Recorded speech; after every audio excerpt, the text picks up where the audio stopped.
A deep silence filled the battlefield of space, and the silence was louder than any sound that had ever existed, because silence meant the end of everything. Silence meant defeat, silence meant death, and in that silence there was only one ship left drifting among the broken pieces of a once proud human fleet.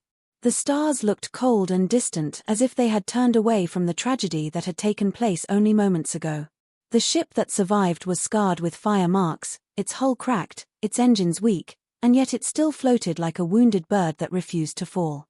Inside the command bridge stood Captain Aria Vale, the youngest captain in fleet history, a woman who had earned her command not because of her age but because of her unshakable mind, her courage, and her ability to see what others could not see.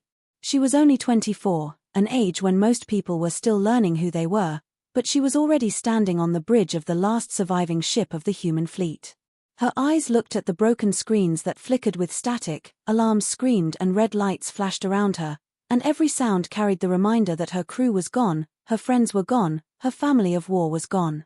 The ship smelled of smoke and burned wires, and sparks fell from damaged panels, but Captain Aria Vale stood still, her back straight, her face calm, even though her heart carried the weight of 1,000 ghosts. In the silence she reached toward the console and pressed a single button, and from the speakers came the soft echo of a voice log, the recorded words of her crew, words filled with laughter, hope, fear, and life, voices that now belonged to the dead. One voice said, "We will return victorious. Captain, you can count on us." Another voice laughed and said, "Drinks are on me when we win this war." Then a younger voice whispered, "I am scared but I trust you, Captain, I know you will keep us safe." Aria listened, and every word cut into her like a blade, but she did not cry, not yet, because crying was for later, if later ever came. Her ship was quiet, too quiet, and she wondered if the silence was waiting to crush her, to break her, but she refused to be broken. The wreckage outside stretched like a graveyard across the black sea of stars, broken hulls drifted like tombstones, and pieces of ships spun slowly in the endless void. The fleet was gone. Humanity's best and strongest soldiers were gone, and yet she remained. The question echoed in her mind louder than any alarm, louder than the crackling flames and the whisper of dying engines. How did it come to this? How was she the only one left alive? What had happened that turned a great fleet into dust and silence? The voice log kept playing, and in the background of one recording she heard herself laugh, young and full of confidence, as she promised her crew that no one would be left behind. And now she stood alone among the shadows of broken promises. Her hand trembled for only a second as she stopped the recording, and then her face became stone again, because she knew there was no time for weakness. She stared out of the cracked window at the stars, and her reflection stared back at her, eyes hard, lips pressed tight, the face of a captain who carried the lives of the fallen on her shoulders. She asked herself again, not out loud but deep inside her soul, how did it come to this? Why am I the last one standing? And the question carried her mind back into memory, into the hours and days before the end, into the moments when hope was alive and the fleet was strong. The flashback began, like a wound opening, and it pulled her back into the story of how the youngest captain in fleet history became the last one left to tell the tale. Captain Aria Vale had not been born into power or privilege. She was the daughter of 2 colonists who worked long hours on a mining world at the edge of human space. And yet from childhood she carried something inside her that others could not ignore, a sharp mind that saw patterns quickly, a courage that never bent when challenged, and a fire that made her believe she could reach the stars even when the stars felt impossibly far away. At the academy she was the youngest in almost every class, and many of her older peers mocked her, whispering that she was just a child, but when the tests came she always scored higher, when the simulations turned desperate she always made decisions faster, and when others panicked she remained steady, her calm voice guiding her team through the storm. Instructors began to notice that she had something rare, not just intelligence but the ability to inspire trust, the ability to make others want to follow her even when she was untested. By the age of 20 she had already broken records that had stood for decades, and at 24 she wore the rank of captain, the youngest in fleet history, though many older admirals shook their heads and said she was too inexperienced, too young, and too reckless. She did not care for their words, for she cared only for her crew, and her crew loved her because she treated them not as tools of war but as people with dreams and fears. She listened when they spoke, she laughed with them in quiet moments, and when danger rose she stood at the front with a steady voice that gave courage to those who doubted themselves. Her ship, the Resolute, was small compared to the massive dreadnoughts of the fleet, but under her command it felt alive, a place where discipline and warmth lived together, and every man and woman on board knew they would give their lives for her if needed. When the call came that the Valens had returned, when the threat of alien destruction darkened the skies of humanity again, Arya and her crew were ready. The enemy was unlike anything humans had ever fought, mysterious beings who did not simply use weapons of steel and fire but weapons of the mind, emotions twisted into blades sharper than metal, and the admirals of the fleet gathered the largest armada ever seen to defend the last colony worlds.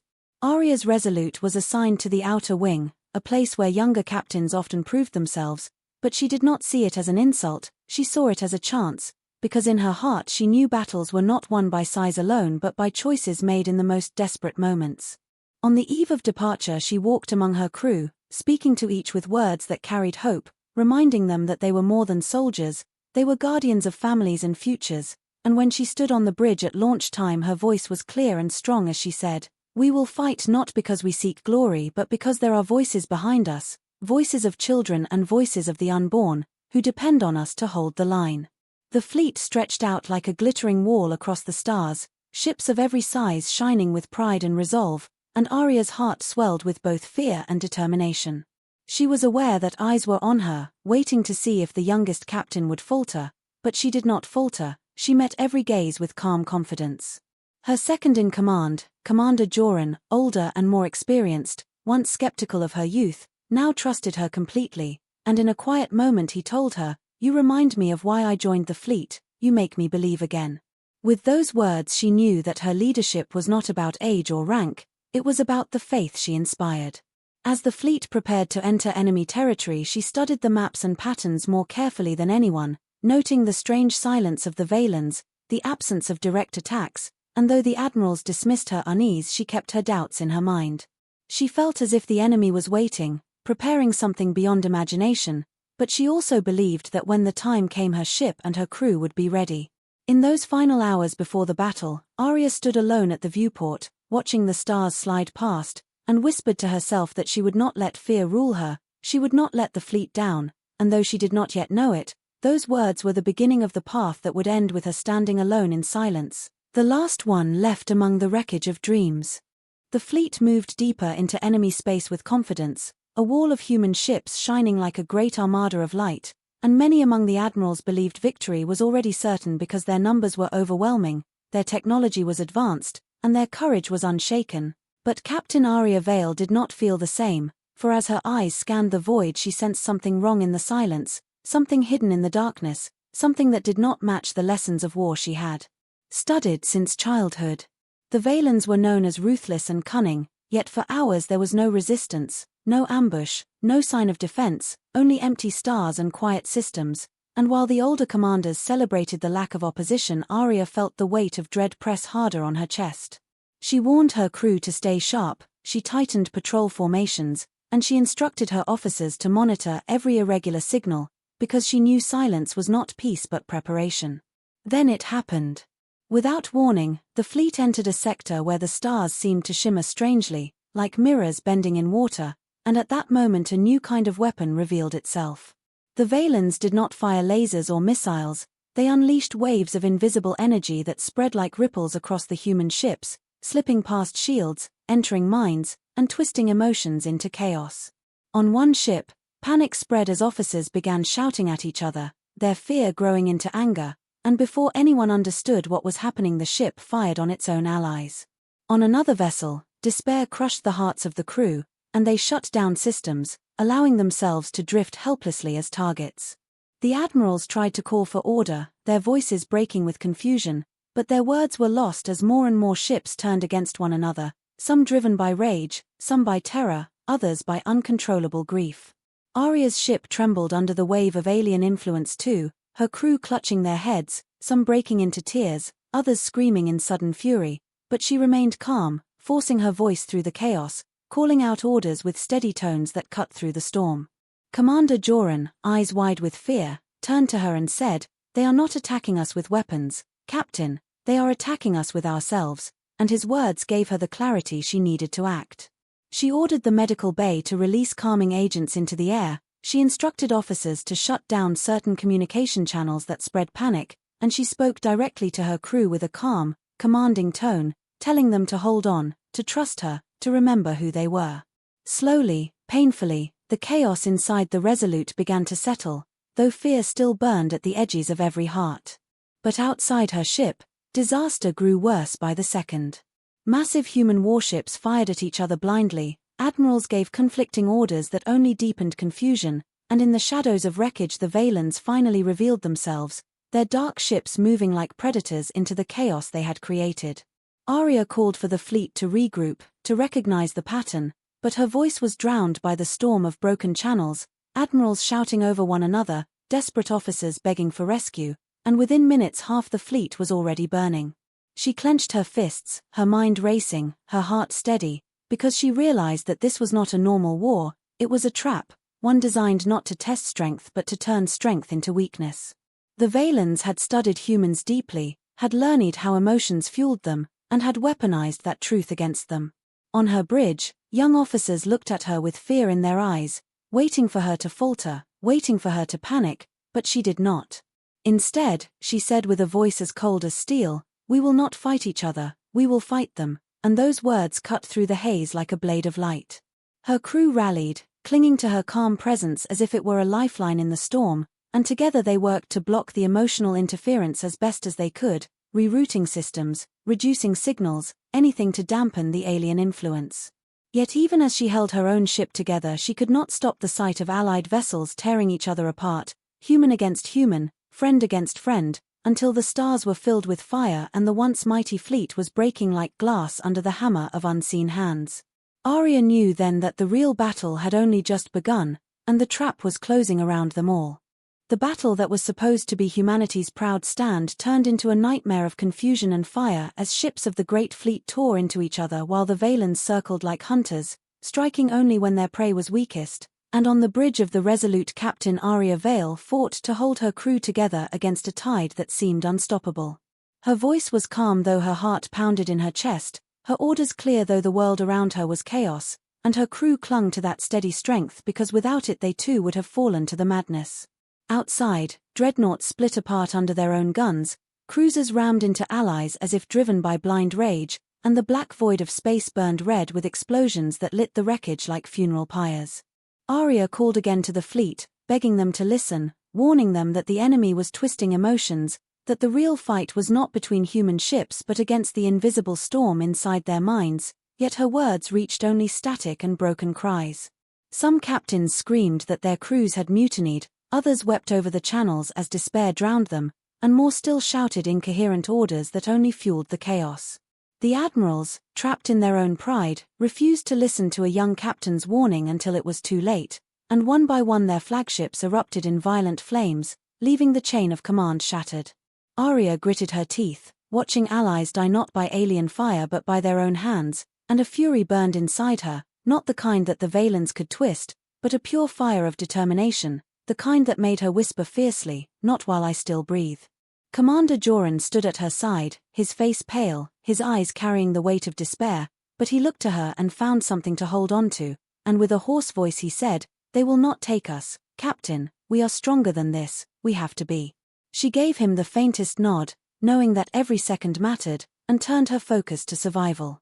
The Resolute dodged through wreckage, weaving between burning hulks and broken ships, sometimes firing to protect herself but always careful not to strike friendly vessels even when they fired blindly at her under alien influence.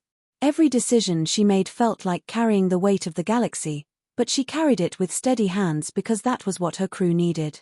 Still, no matter how hard she fought, the sight around her grew worse.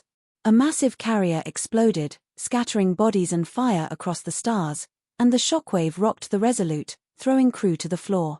Arya pulled herself up and barked orders, her voice like iron, and once again steadiness returned to her people, yet inside she felt the crushing knowledge that the fleet was dying, and nothing she did could save it now. Minutes felt like hours as the slaughter continued, until the space around her ship was more graveyard than battlefield, and she realized with horror that the enemy had barely fired at all, it was humanity that had destroyed itself under their manipulation. Then came the moment she would never forget, the flagship itself, the pride of the fleet, ignited in a chain reaction of explosions, its destruction a symbol that the command structure was gone, the admirals lost, the heart of the fleet torn out. Arya stared at the burning wreck with cold eyes, then turned back to her officers and said quietly but firmly, "From this moment, we are alone, we are our own command, and we will not break." Those words lit a spark inside her crew, giving them the will to keep fighting even when all hope seemed gone. But outside her ship, allies continued to fall until only a handful of scattered vessels remained, each one too broken to rally, too lost to matter, and soon they too vanished in fire. The battlefield grew silent again, silent except for the alarms inside the Resolute and the faint hum of her damaged engines, silent except for the sound of her crew breathing heavily as they looked at their captain for strength. Arya Vale, youngest captain in fleet history, now understood the truth in her bones. The collapse was complete, the fleet was no more, and she and her ship stood alone in the ruins of what had once been humanity's hope. She pressed her hand to the console, feeling the vibrations of the wounded vessel beneath her, and whispered not for her crew to hear but for herself, "If this is the end, then let it be a fight worth remembering." The wreckage of the once mighty fleet drifted silently in the black sea of space, broken ships turning slowly like tombstones under the cold starlight, and in the middle of it all the Resolute floated, battered, scarred, yet alive, her lights dim but burning, her engines failing but still pushing, her crew shaken but not broken, because Captain Arya Vale refused to let them break. She stood at the command chair with her hands gripping the edge so tightly her knuckles were white, her eyes fixed on the dark shapes of the Valen fleet that circled the battlefield like predators waiting for their wounded prey to collapse. They had expected her to fall like the others, they had expected her youth to make her weak, to make her a victim of their weaponized emotions, but they had miscalculated, because her mind did not bend the way the minds of the older admirals had, her heart did not crumble under fear, her spirit burned in a different way, and that difference now gave her and her crew the strength to resist.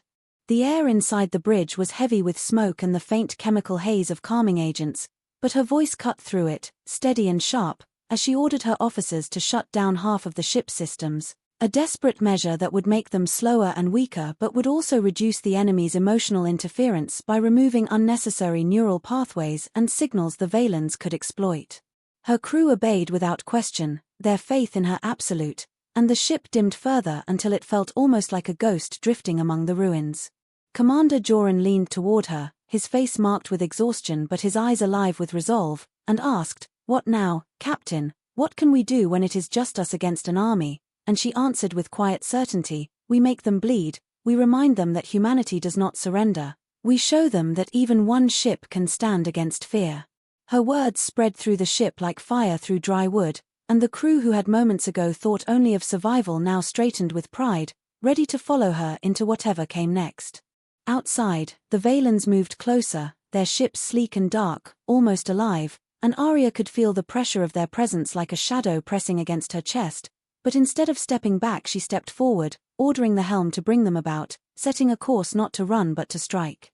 Her plan was reckless, maybe even suicidal, but it was the only path left, because if she drifted in silence the enemy would crush her eventually, yet if she struck first, she might carve open a wound that would not heal. She ordered the ship's remaining weapons to be charged, focusing all power into the rail cannons and torpedoes, and even as systems flickered and failed the weapons roared to life with a hum that filled the crew with grim satisfaction. Then the Resolute lunged forward, a lone spark of fire in a graveyard of ashes, charging straight toward the largest of the Valen command ships. The enemy reacted with cold precision, their vessels shifting formation to encircle her, but Arya anticipated it, ordering sharp maneuvers that wove the Resolute through burning wreckage, using the shattered hulks of fallen allies as cover, dodging fire with skill and daring that few captains alive could match. Each time a Valen ship closed in, the Resolute struck back with sudden fury, torpedoes cutting through black armor, rail fire tearing into alien hulls, and though her weapons were few each strike carried the weight of desperation, each strike screamed that humanity was not finished. Her crew cheered with each hit, their fear transformed into raw defiance, and in that moment they no longer felt like survivors but warriors making history. Still, the cost was heavy. The ship shook violently as enemy blasts struck back, consoles sparked, bulkheads collapsed, and every man and woman aboard felt the ship dying piece by piece, yet none abandoned their posts because their captain stood unflinching at the heart of it all, her eyes like steel, her voice never breaking, her presence stronger than any shield.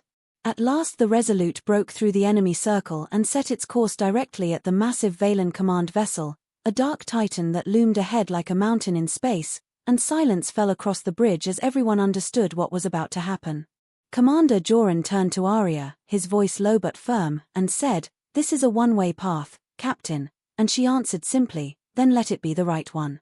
Around the bridge heads bowed for a moment, not in despair but in unity, a silent oath that if this was the end they would face it together. Arya gave the order, "All power to engines, prepare for ramming speed," and the Resolute surged forward, its engines screaming with everything they had left, its weapons blazing in a final fury as it cut through the enemy firestorm on a path toward destiny. The Resolute roared through the battlefield like a wounded beast that refused to die, its engines spitting fire, its hull breaking apart, but its spirit burning brighter than ever as it hurled itself toward the massive Valen command vessel, the dark heart of the enemy fleet. Alarms screamed, sparks rained from the ceiling, flames licked across bulkheads, yet on the bridge every officer remained at their post, hands steady, eyes locked on their captain, because Captain Arya Vale had given them not just orders but purpose, and purpose was stronger than fear. She stood tall at the center, her face pale from exhaustion but her gaze fierce, and in that gaze her crew saw the truth that she would not turn away, that she would not surrender, that she would carry them into legend even if she carried them into death.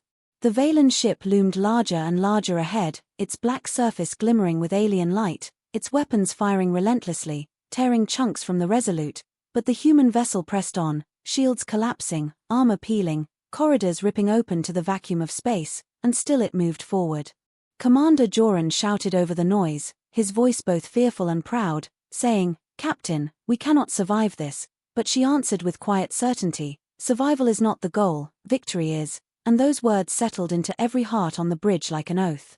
She gave the order to overload the reactors, to channel every last drop of power into the engines and weapons, and as her crew obeyed without hesitation the ship shuddered like it was alive, like it knew this was its final moment, and it too refused to fail its captain.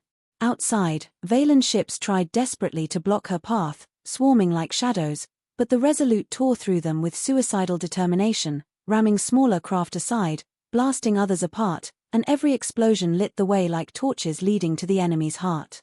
Inside, officers exchanged glances, not of fear but of pride, knowing they were about to become part of something greater than themselves, part of a story that would be told long after their names were gone. Some whispered quick prayers, others smiled through tears, and one young ensign said softly, "Thank you, Captain, for letting me be part of this."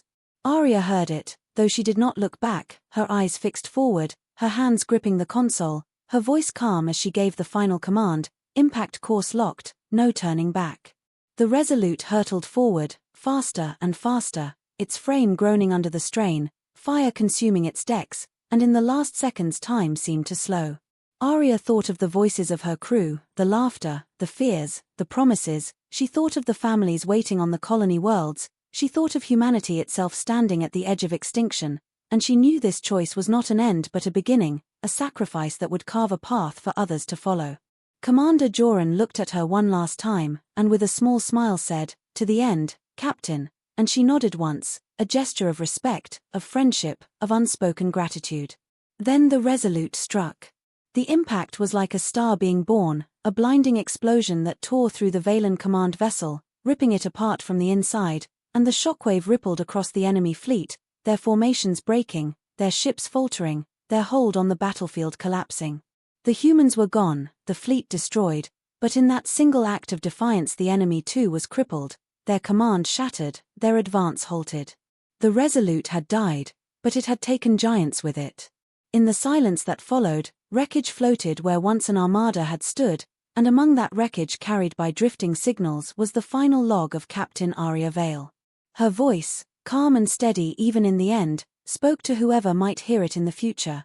"If anyone finds this recording, remember us. We were not the strongest. We were not the oldest. But we stood when no one else could, and we fought until the last breath, because humanity does not yield."